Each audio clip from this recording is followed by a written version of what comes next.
Magandang umaga, Malacañang Press Corps, and welcome sa ating press briefing ngayong araw, August 2.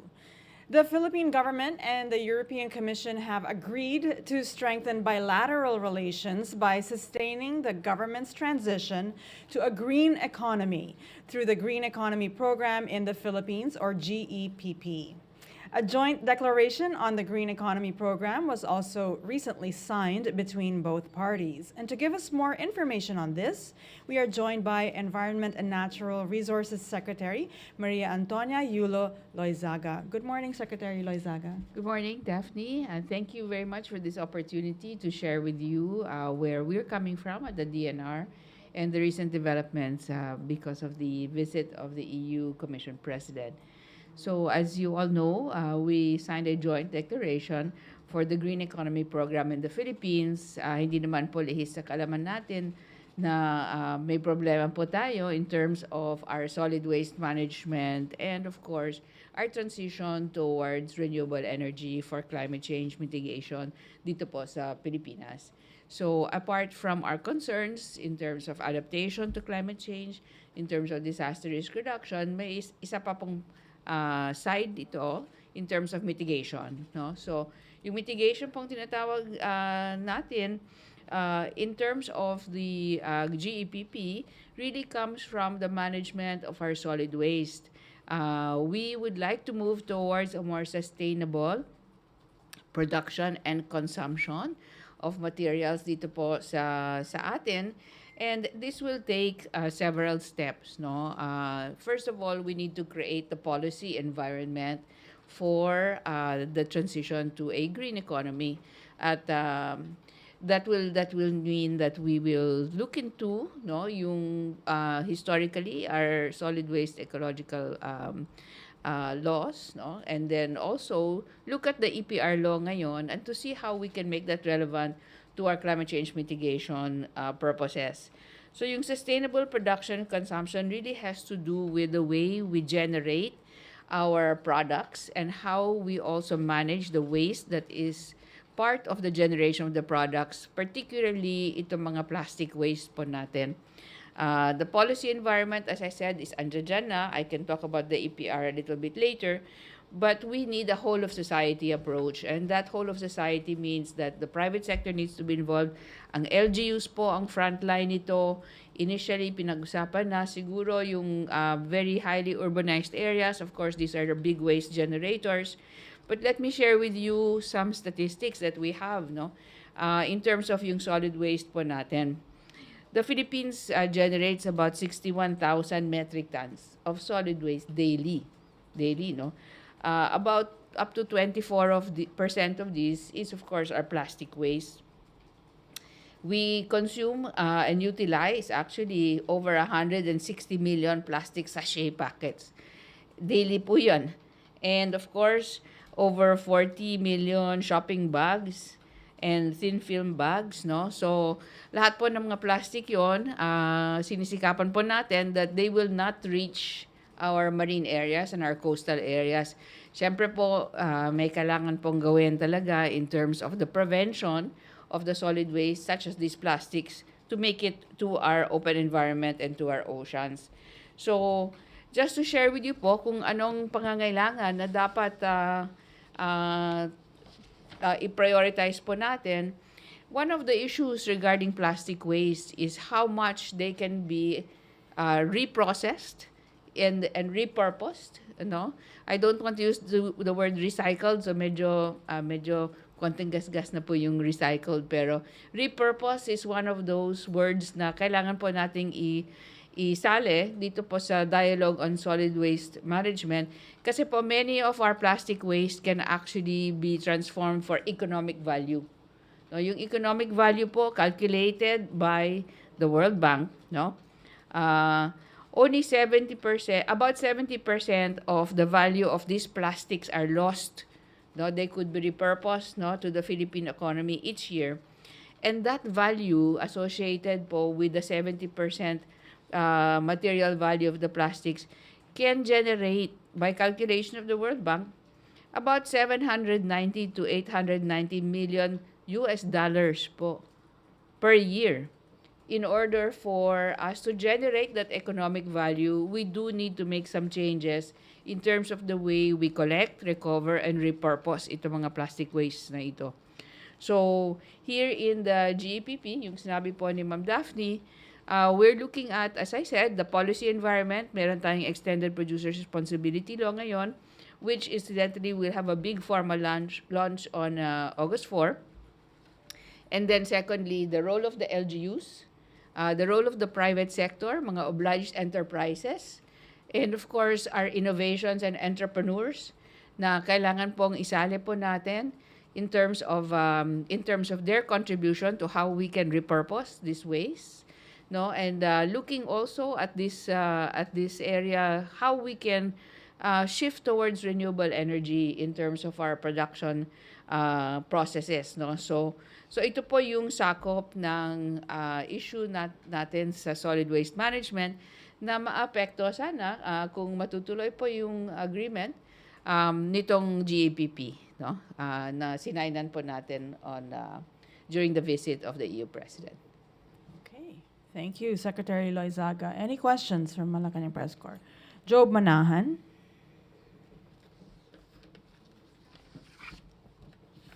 Hi ma'am, good morning. Dito po ma'am.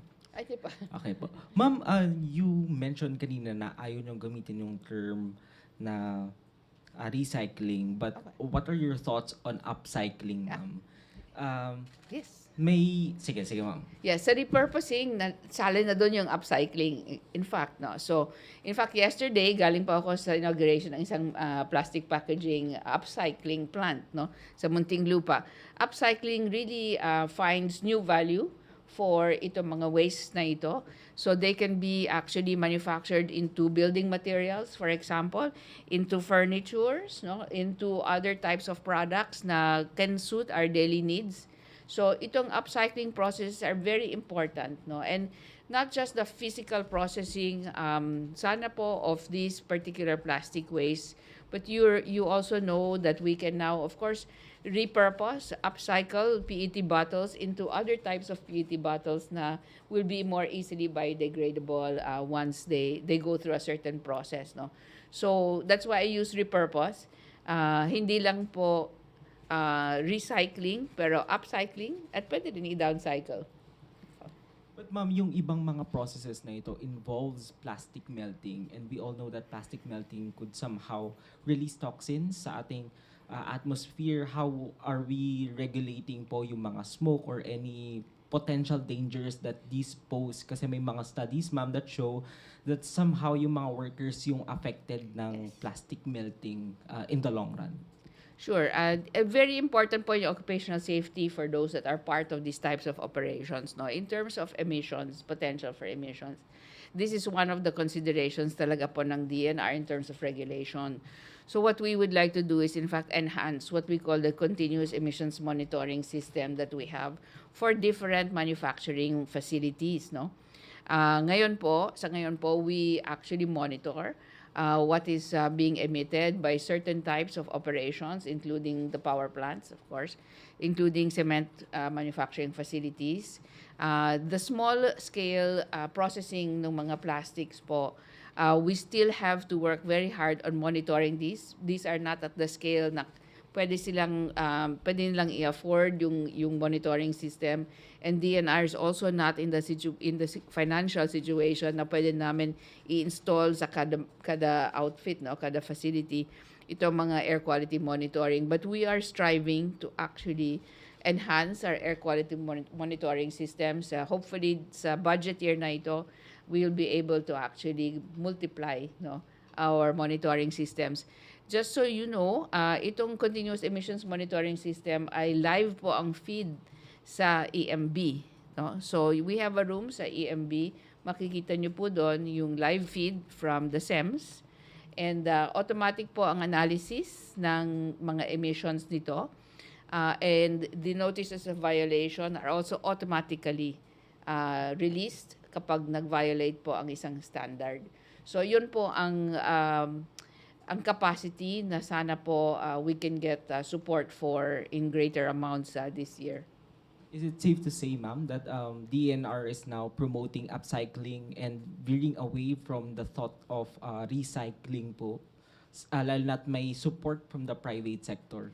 I think that what's important is to realize the potential values, no, that can be made part of this whole solid waste management system. And those economic values can actually be redound, no, to those investors, those entrepreneurs, those innovators na have introduced new types of technologies to actually make new uses from this material.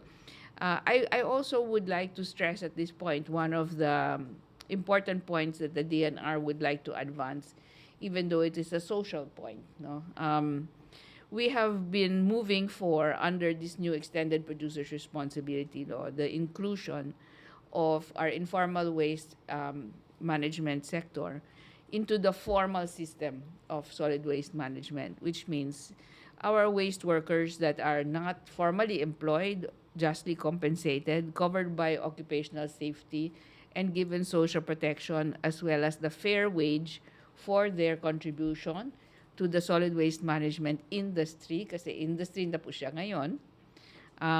These should be made part of our implementation of the Extended Producer's Responsibility Law. So this is not just an environmental advocacy for the DNR, it's also a social advocacy.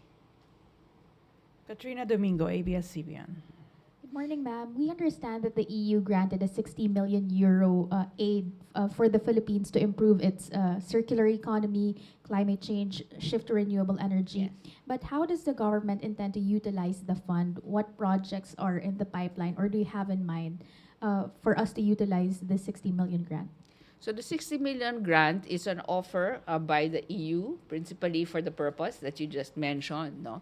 The details of which still have to be worked out and defended at the NEDA ICCC, no? So we're in the process of actually putting the necessary documentation together. Perhaps to just point out that under the consideration of this grant would be the involvement of the local government. So initially po, we have identified about 10 LGUs that could potentially be part of this program for improving their circular economy locally, no? And of course, climate change mitigation because of the control of the methane releases from the management of the solid waste landfills. So those LGUs that were considered are the highly urbanized, no? So of course, Baguio City, Pasig, Quezon City is already well on the way. Caloocan po, Davao or MOOC, the Garden City, Island City of Samal, dito sa Davao din, Metro Iloilo, no? And the islands of Palawan and Siargao. So just to emphasize, hindi po kompleto pa ang detalye at ang mga projects, but we have, of course, identified the potential LGUs because they are the front lines, no, of our solid waste management efforts in the country. Follow up lang po. And based on your initial discussions with local government units, what seems to be the problem with the primary cause of concern when it comes to solid waste management? Is it on the collection side, or is it in the processing front?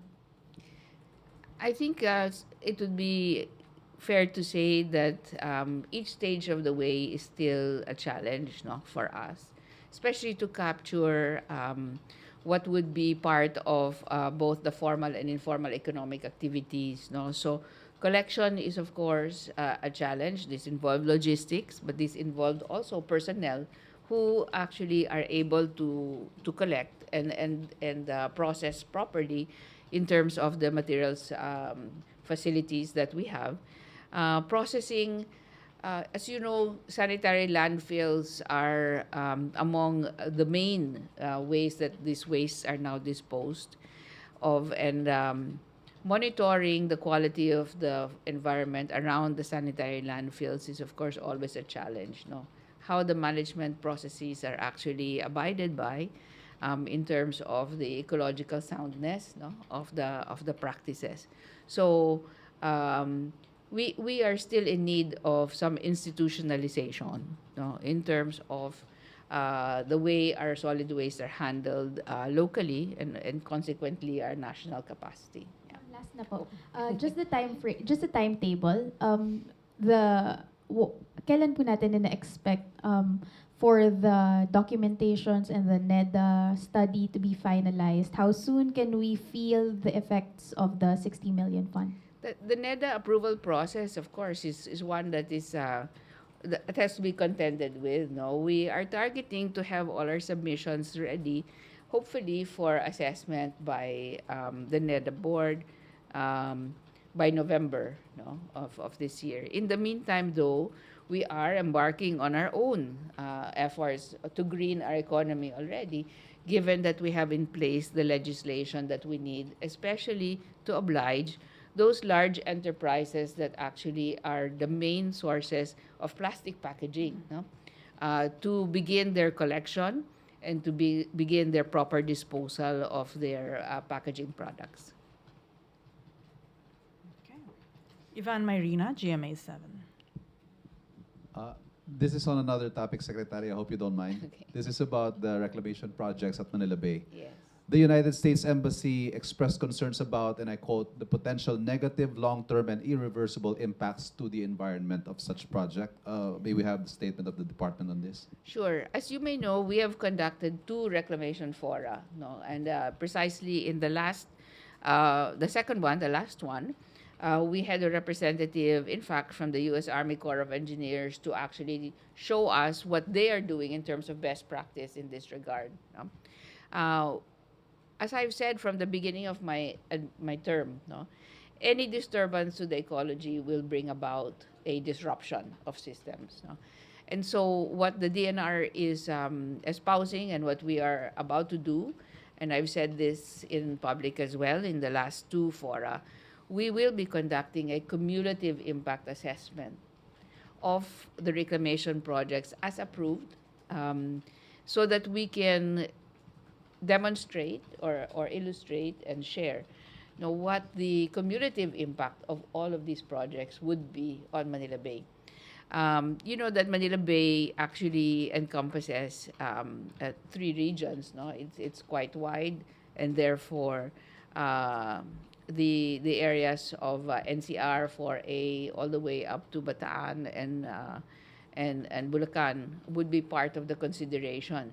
There is a Manila Bay Sustainable Development Master Plan that was done in the previous administration. It hasn't been finalized. We are going to be using that as a reference to the baseline condition for the cumulative impact assessment. There are concerns not just expressed by the U.S. Embassy, but by others as well. Not just for the ecology of the possible impacts to the ecology, but also for the cultural and historical impacts of the changes that could take place given the history of Manila Bay. Okay. Harley Valbuena. Hi, Secretary. This is another topic po again. Kamustahin lang po namin yung status ng water resources natin under the monitoring of Water Resources Management Office since meron po tayong magkakasunod na typhoon. Yeah, so we're now actually, I don't have the data as of today, but previously we'd already said that the rains from not this last super typhoon, but the previous one, would have extended our good water supply sa Angat for about 5 to 7 days, no? But given tuloy-tuloy po yung pag-ulan, I'm expecting today for an update as to whether we have breached the level at which we would be comfortable to say, okay po yung supply for Metro Manila and the Bulacan area. We just have to continuously monitor, no? At yun po yung gawain ng WRMO, one of the pieces of their work. Hindi lang po yun. We are looking now at working very closely with the DPWH in combining the purposes for flood control and impounding for the use during the times that we do not have these types of rainfall. So, multi-purpose na po sana yung flood control projects natin so that they can also serve as repositories, no, for storage for water whenever we need it. So, yun po, that takes a bit of work, engineering po yan, and of course, finding the proper funding for these types of projects. Fortunately po, may mga interesado po for PPP purposes, and government funding is also available. So, kailangan po i-redesign lang yung mga projects na yon. Okay. Jean Mangalus. Hi, Secretary. So the 2024 NEP currently proposes around 500 billion for climate change expenditures. Can the DENR give us an idea on what kind of projects this money will go to if approved by Congress? Yes, you're referring to really what is called the convergence budget. No? So there is a climate tagging that takes place, and what we are very fortunate, I think, to actually be a part of is that climate tagging. So that involves the work of many different departments and their contributions to either adaptation or mitigation. No, so whether it involves the investments of the DPWH, whether it involves the DOTR, for example, in their design of their transportation infrastructure, whether it involves the SWD, for example, in the preparation for possibly the impacts of typhoons such as the one that we've had. We are very glad for that. In terms of the DNR's climate change agenda on its own, okay, as you may know, we now represent the President on the Climate Change Commission. And what we would like to be presenting very soon, and hopefully in time for the discussions and debates on the budget, no, would be the National Adaptation Plan. The National Adaptation Plan has really evolved over the number of years. It never has been finalized, but we are happy to say that this is now in the process of being completed. And that National Adaptation Plan will mention the different ways by which the investments in the NEP actually will realize positive values for us in terms of adaptation to climate change. I think what's also very important is to take note of our energy roadmap, because for us at this point, we would like to see the transitions, of course, that we all need to actually support in terms of the movement towards renewable energy sources. So for the DNR in this case, we have worked very closely with the DOE to update the guidelines for offshore wind and for floating solar, and those investments would be components of the next year's NEP. Okay, let's Sorry. go. Go ahead. Sorry, can I have a follow-up? The last time you were here, ma'am, follow up on Sir Ivan's question. Maybe how are the talks with the companies who are being probed for alleged non-compliance in Manila Bay development projects? Can we also know who these agencies are? In fairness, what I'll be able to say is that there have been productive, to a sense that we have asked for the documentation support, no, for their compliance. There will be challenges, I think, for some, given that some of the permits that they were given in the past administration came with certain conditions. And those conditions will have to be reconciled with the different agencies with whom they need to elicit a certificate of no objection from. No? So while on the surface, there may have been processes wherein no objection from certain agencies was elicited, we are now looking into actually the compliance of the conditionalities that were imposed in order for those certifications of no objection to actually be valid. Thanks. Okay, we go back to Job Manahan, ABS-CBN Online. Ma'am, you mentioned kanina na mayroong cumulative impact assessment na ginagawa. Kailan po ito matatapos, ma'am? So as I mentioned in the last forum, we are now assembling the team that will be doing the cumulative impact assessment. So we've started to talk to the different scientists that will be part of that. Just to give you an idea, hindi lang po siya environmental science broadly, because it is involving a base system which leads to the ocean. We do need a physical oceanographer. We do need a chemical oceanographer. We need a fisheries expert. We need a biologist, marine biologist. We need certain types of engineers in terms of the evaluation of the potential infrastructure that will be introduced. So hindi po madali ang composition, no, ng cumulative impact assessment team. Previously, in the case of the Manila Bay Sustainable Development Master Plan, this was contracted out to a Filipino scientific team and a foreign team. We will be doing a predominantly Filipino scientific team with some technical assistance from some foreign experts, but this will be led by a Filipino scientific team. Are you keen, ma'am, na ipasara or ipastop yung ibang reclamation projects kapag nakitaan ng violations dito sa, or siguro negative impact dito sa cumulative assessment? I think what's important is reclamation has a certain value, obviously, in terms of the economy.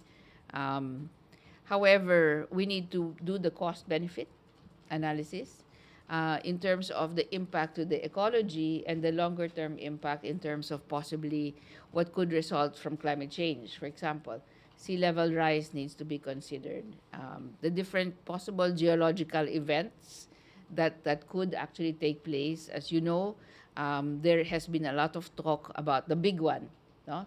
The big one, of course, will generate some movement in the waters. However, ang sinasabi ko po ngayon, two things. The big one actually has a situation wherein Metro Manila will be separated into 4 segments. The coastal areas facing Manila Bay will be among those that will be part of the separations.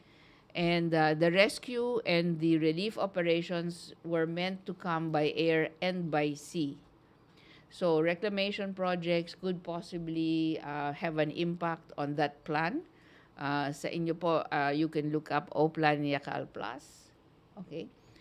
Secondly po, in terms of sea level rise, all of these need to be taken into consideration in terms of scenarios for reclamation, as well as the subsidence that is ongoing because of the extraction of groundwater from the coastal areas of Manila Bay. So, additionally, I should say, on the geological hazards, no, so far, ang nakikita ko pa ngayon, in terms of the studies that I have looked at for the reclamation projects, is the reference to the 7.2 movement sa West Valley Fault. Meron po tayong tinatawag na Manila Trench. Ito po ay nandiyan po sa Manila Bay. That is the geological event that we should be looking at in terms of the generation of a potential tsunami. So, yon po, hindi ko pa nakikita po sa mga studies na sinamit po ng mga proponents. Okay. Thank you very much. I think this ends our briefing today. Thank you, Secretary Loyzaga, for the briefing on the Green Economy Program of the Philippines and also other environmental issues, including the potential impacts of the reclamation project. Thank you, Malacañang Press Corps. Salamat Good afternoon. po. Thank you.